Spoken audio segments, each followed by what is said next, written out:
Welcome to the Week in Sports Cars and the Marshall Pruett podcast, presented by Cooper Tires and also presented by DailySportsCar.com's awesome editor-in-chief, editor, reporter, man about town, man about the globe. That being...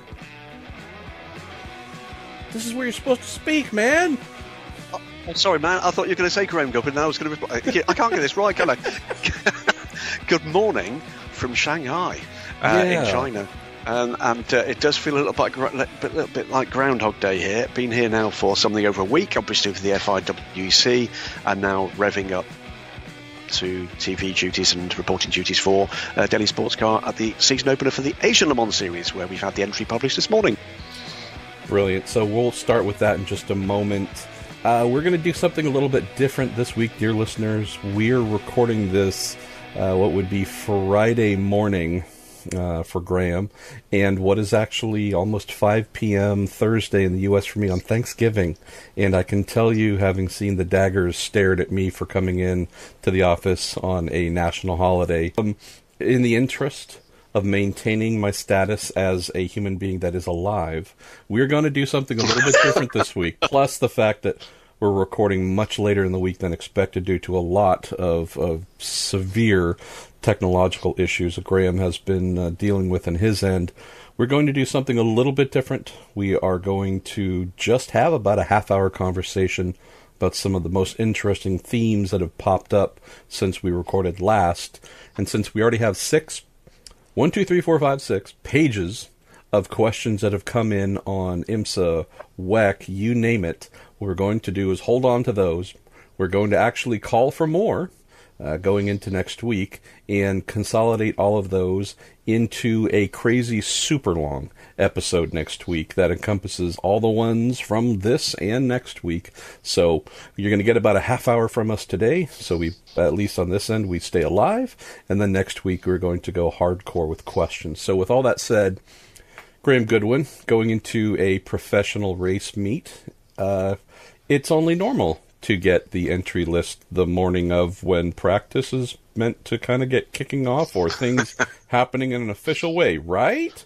Well, yes and no. I mean, there's all sorts of factors in play, but we've known for a little wee while that the entry for the Asian Le Mans Series is looking rather more healthy this year.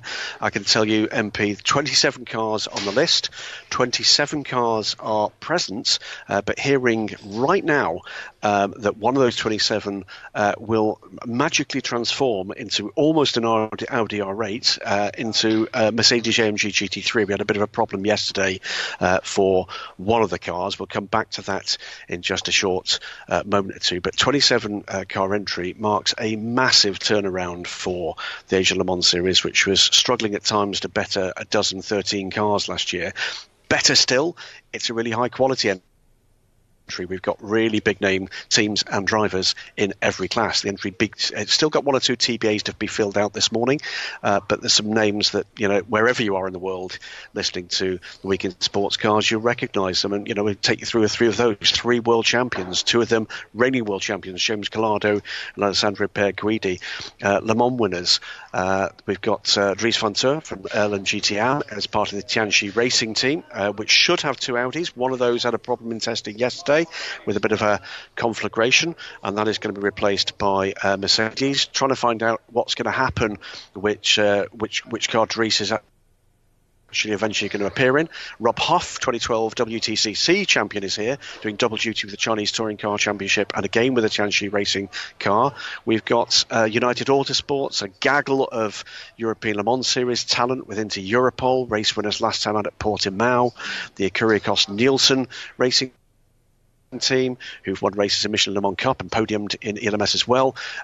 It genuinely is a very attractive looking grid indeed down there, and I can't tell you how much I'm looking forward to calling it. Well, I love it, I guess, but again, the transformation of one entry, I guess it's still under the same German flag, just a different brand. Oh yeah. Yeah, interesting. We also have Not only the WEC race, which just the WEC race just went down, and good Lord, never have I been happier to not cover a race halfway around the world that seemed like you were just in a swimming pool the entire time. We have 24 hours of CODA. We have all kinds of good stuff. So where should we go here, Graham? Because what we're trying to not do is talk about things that folks have sent in specific questions about, but there's a lot going on. So where should we venture to first on the fun conversational bits? Well, let's start off with WEC, and I'm going to give you a little bit of a teaser. We do one of the themes that we do try to cover on Week in Sports Cars is HyperCar. I'm just going to say this: plug your seatbelts in. There is news coming. It is huge. And I don't underestimate my words on that one. Massive for that formula. Anybody that is actually not on board with this being a very good news piece for the sports car world, you're going to be proven wrong. There is massive news coming, and not just one bit of massive news, but several bits of massive news. So leave that with us for a few days. There's some calls to be made this week and next week, but suffice to say that from being, I think it's fair to say, marginally concerned about the future there.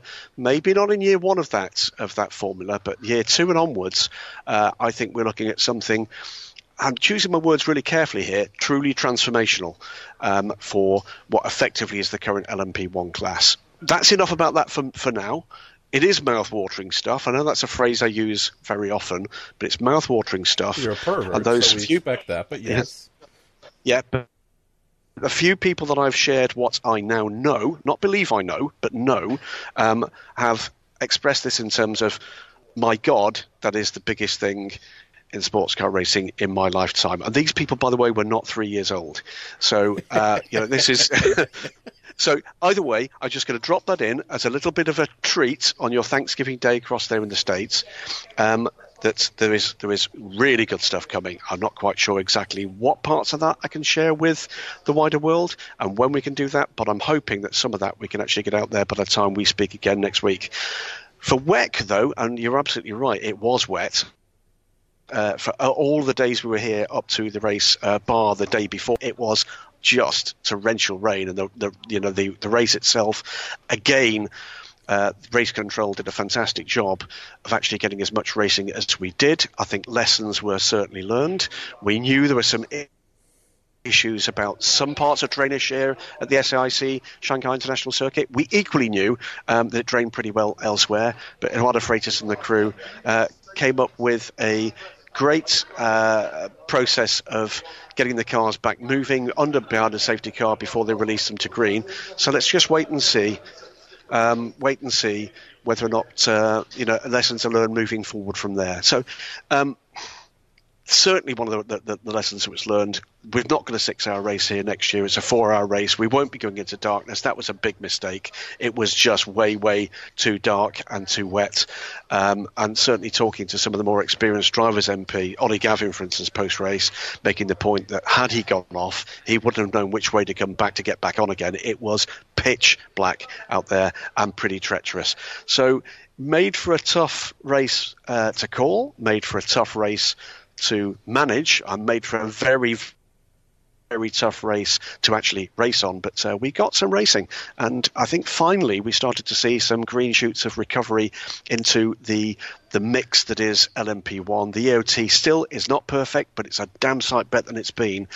In qualifying, second fastest car was the Rebellion in the hands of Andre Lotterer. That means that his lap was quicker than 3 of the qualifying drivers in the Toyotas. So lots going on, lot of it positive, heading in the right direction, but pretty clearly, we're now more than halfway through the season. So let me just mention quickly, you're still hearing a little bit of the technology issue. 4G? No. 3G? No. 2G? No. That'd be a dream. We're fluttering in 1G for GG, unfortunately, as you hear. Fortunately, it's just brief dropouts on occasion, but This is actually the vast improvement that Graham has come up with. So that's also a reason to hold off on a long-form episode here with all kinds of questions, just because, again, good on our man, though. And I'll just say on Wednesday, and we kept trying, kept looking for ways, and your persistence is greatly appreciated here. Let me play a little bit of interviewing my co-host and friend, just because I wasn't at WEC World last weekend. Sure. Of the topics we have covered, I would say weekly on the Week in Sports Cars for a long time, maybe pretty close to the beginning of this, earlier in the year. It was, hey, car, HyperCar, great, sounds great. Meh, doesn't sound like a lot of traction in reality is happening. We hear words, platitudes. Oh, it could be interesting. We'll explore. If it meets our corporate objectives, we'll participate. Just again, a lot of general, we're not going to poop on it as manufacturers, but by and large, I think we've all anticipated Toyota would be in. No, anybody could write that, and it's, that's pretty much a known thing. But for the most part, there hasn't been much to follow it. You had a great piece with Jim Glickenhaus recently where he confirmed we'll be in. So, okay, that's a big auto manufacturer and now a small boutique manufacturer. But it just seemed that there was this huge separation between, call it, car worlds, Toyota, Glickenhaus, SCG, and not much meat in the middle, which has been the worrying part all along, without obviously getting into names and other things that you're holding and you'll be revealing soon. Just give me a general sense of paddock feeling among either existing manufacturers, existing teams. What was the tenor like last weekend in this concept maybe becoming a bit more solid than we've seen? I think the issue here is it's a combination of some people that we've already got in this paddock and some people that we don't. The one thing I would make clear, because I know that at times, and rightly so, in part, degree of cynicism about these kind of stories, jam tomorrow, none of these stories, and it's stories multiple, by the way, have come from sources within the rule makers. Not a single one. Every single one of them has come from within the family that exists in the paddock rather than the offices that overlook the paddock. So what you've got is a combination of people involved currently in sports car racing and a combination of others that aren't directly involved in this part of the sport right now. But in terms of what the teams, I think teams and manufacturers, everybody just wants to see a bit more clarity. They want those rules. We'll be getting those final rules in the first week of December, but everybody wants those final rules to make some final judgments about not necessarily whether or not those manufacturers will come to play. I think those decisions for the most part have more or less already been taken, but whether or not some of the smaller organisations might be going more seriously to go and talk to some more of the minnows to see whether or not there might be deals there, badging deals. These are the kind of things which I think are going to boost numbers. In terms of numbers I would expect today, it's a really good question. At this point, in terms of what I know, I would be extremely surprised that if in year 2 of car, we weren't talking significantly into double figures in that class of manufacturer entries. Significantly numbers. That's numbers of cars, not 10 manufacturers, but significant numbers of cars, well over 10 in the new HyperCar class from 2021-22 onwards.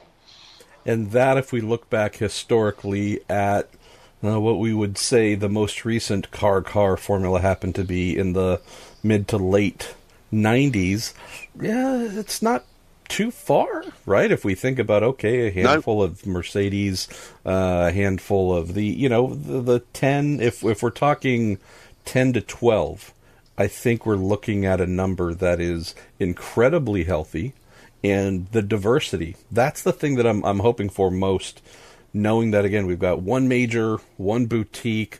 If it's all majors, that'd be great.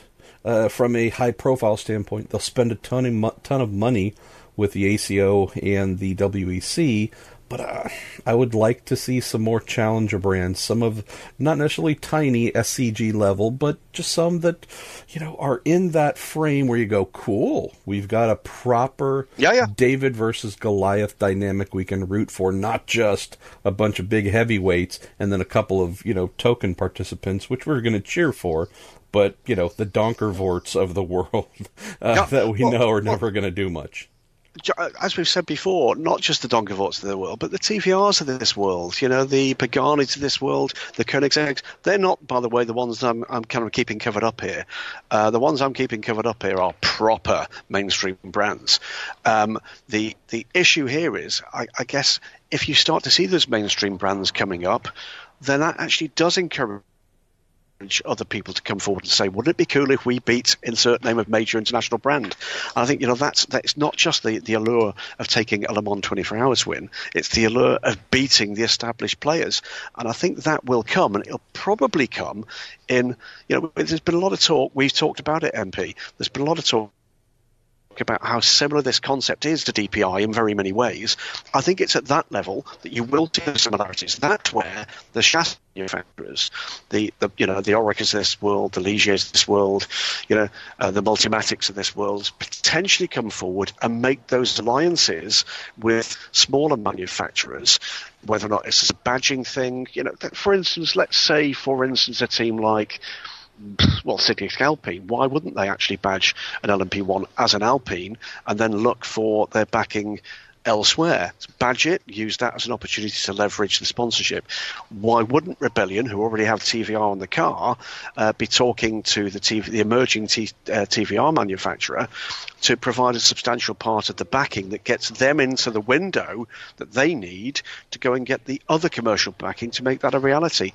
I think, honestly, that's the jam on the cake. That's what that is. That's the bonus that could come with this if they can make this fly. And every indication that I'm hearing, adopting a far from cynical view of this, is that is absolutely now within reach. It's not a theory anymore. There are real-world programs that are absolutely underway right now that have not yet been announced. I love this. I love that this is becoming a thing. The thing we hoped it would become. Not just all right, that kind of farted and died in the shadows here. It's actually a real thing. Let's talk a little bit about something that has led to a few interesting comments. A little bit on social media. I think I might have seen a headline somewhere. And that's all related to driver ratings, the thing we love almost as much as BOP. And I'll open this with a general thing to throw at you, Graham, and maybe you can cite a couple of the names that stand out to you. But it seems we're now fully entrenched in the annual tradition, late season, roughly end of November tradition of, hey, driver who was really happy because they were listed as a non-pro silver or bronze are now really grumpy and upset because they won a championship or did something that the FIA felt warranted a graduation to full pro gold or platinum level, and they're really upset and then say that this whole thing needs a rethink and I'm going to appeal and lobby for things to be changed. We could almost do a Mad Libs type fill in the blank that we just whip out that sheet every year around this time and fill in the driver's name, fill in the series that they're in, and just circle which rating they had and which rating they've been promoted to, and then the grievance is essentially the same. So I'm not saying this to make light of those drivers. It's actually the opposite.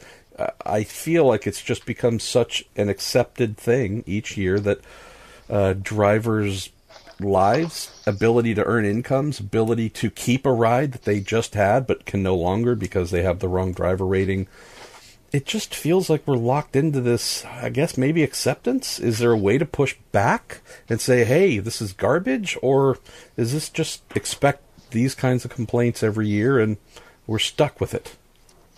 Well, To a degree, there's few surprises in that list. It is. We should remind listeners it's a provisional ranking at the moment. There was the opportunity to appeal that ranking, but there is a pretty clear rule book about it. There's 2 or 3 things that now come into kind of sharp focus for those people directly involved. You're absolutely right. You've got drivers who have had success and that's affected their ranking and not in a positive way for their career. You've then got the second side, which is the promoter interest. And the principal one we've seen there, of course, is in IMSA, where IMSA have effectively decided that some of the rankings that are actually out there in the provisionals will be effectively ignored. That this is about them managing their GTD class to be a proper Pro-Am class. And you and I and a lot of the listeners have actually already commented on this one in questions down through the last year or so around how that's affecting the real world numbers that you've actually got in GTD. So, rules are rules, but they're perfectly within their rights to manage their own products. This is something where we get a lot of spirited debate, isn't it? And a whole range of things, car, DPI, blah, blah, blah, but actually driver rankings in GTD and GT3 and Pro-Am classes, WC, IMSA, ELMS, etc., it's there all the time. It's absolutely within their rights to determine if we decide we're not going to allow this team to actually participate. Is that going to mean that we get those 3, 4, 5 teams to kind of come forward, or the potential for that to come forward? My view, rules are rules. Rules then tend to become theoretical when you're dealing with somebody else's rule book.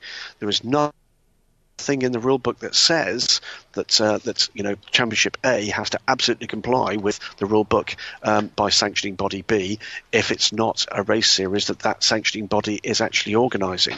We've seen it in British GT in the past, in the days of, you remember the GT Academy, silver ranked drivers. You put 2 of those young men who were extremely capable together and it becomes potentially a threat to the established order, and potentially you lose 3, 4, 5, 6 cars in the GT3 class. So I think what we've got here is a bit of real world coming in for those individuals that are directly affected. I completely get it, and there's a level at which I don't disagree with you guys. It is totally and completely unfair, but then again, you're coming to play with somebody else's train sets and they're perfectly within their rights to manage that. Let me throw another angle at this, and maybe it's a positive, an alternative positive. So we've seen, in a few instances, I think Madison Snow, who just won the IMSA GTD Championship with Brian Sellers, the clear pro. Madison's now been bumped up to pro level in this provisional driver ratings publication. We've seen some drivers lose their rides as a result of being bumped up or not being able to get classified downwards. We've also seen, okay, if that ends up being reality, and say Madison, for example, can no longer continue with the Paul Miller Racing Team as a result of a conflict there, what opportunities might he have? We know, if we're just talking domestic championship, there aren't a lot of seats left in GTD for a pro grade driver, but we've seen in some instances, Graham, and maybe you can tell me more for what you've seen in the escalation of the Asian Le Mans series as a thing and becoming more successful, even last weekend's 24 Hours of COTA and such. We're seeing some other opportunities, though. Maybe it's not full season like the recently uprated drivers would like, but we've seen some opportunities where ultimately we're talking about employment, the ability to earn a living and keep doing the thing they love as a now, quote, professional race car driver. But there seem to be some other side avenues that could be pursued, even if a full season championship is maybe no longer that much of an option at present, to go and play in some other endurance racing style endeavors. Do you think that's maybe just more of a popular route that will continue to happen as folks? We saw some names at COTA, for example. You're like, oh, we see some names, in Shanghai, where it's like, wow, okay, absolutely, there's some heavy hitters that maybe we wouldn't have seen a couple of years ago. Do you think these one-offs or these limited opportunities on a more global scale for newly pro drivers might be an acceptable workaround for them? Well, I don't think it's even just newly pro drivers. The reality is the Pro-Am world giveth and the Pro-Am world taketh away. And it is that awful cusp, that realization for particularly younger drivers, though, coming through and up in the ranks, that leap from silver to gold effectively means for most of these guys the difference between being paid and having to find someone to pay for you, of having to find the money to pay for it yourself, rather. And that's the massive leap when you're talking about the figures that we're talking in international racing. It is major six-figure sums that are going to be required. That's where you get these drivers that are newly promoted to gold being really quite upset by it, because it is a stumbling block. That said, should be said that it's my view that should have been anticipated. I know that's a very glib and easy thing to say, but should have been anticipated, and that has to be part of the career plan. For me, in terms of the drivers that I talk to literally on a daily basis on the back of the driver rankings, I've spoken to a number of drivers, both buoyed up and indeed concerned by what that means for their careers.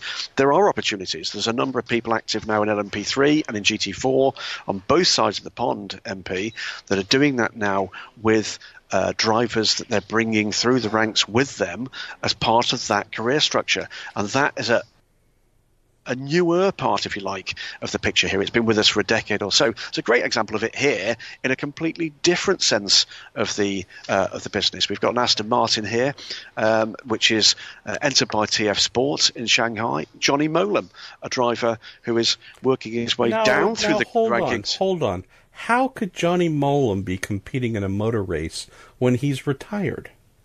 And I've asked him this, and there's a gesture he keeps saying to me when I say this.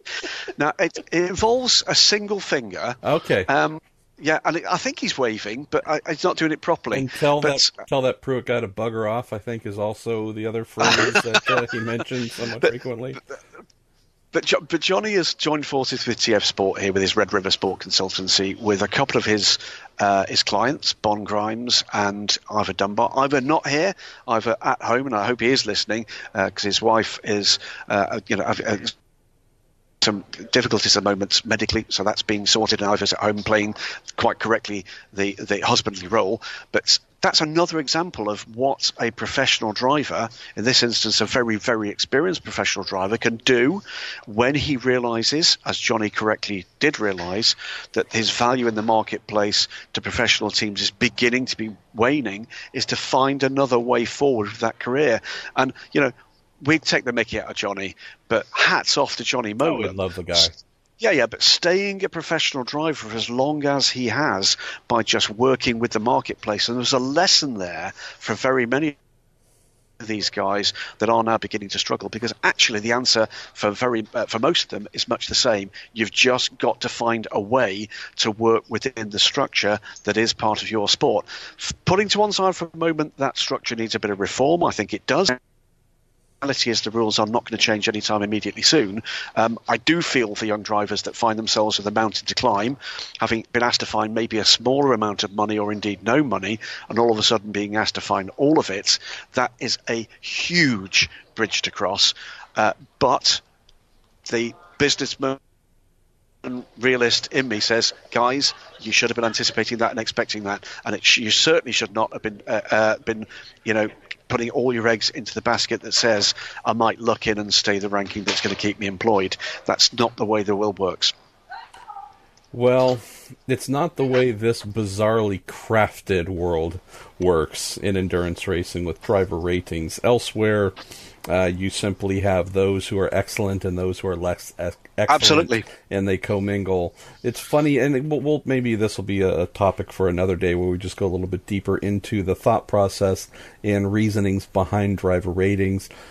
Ultimately, as I see it, it's about commerce. It's about making sure that funded drivers are able to participate in the sport, gentlewomen drivers, and in a, quote, pro-am mandated class, that factories do not simply, in a subversive manner, fund all pros to be in the cars. So, again, I get it, but maybe we'll delve into this a little bit deeper.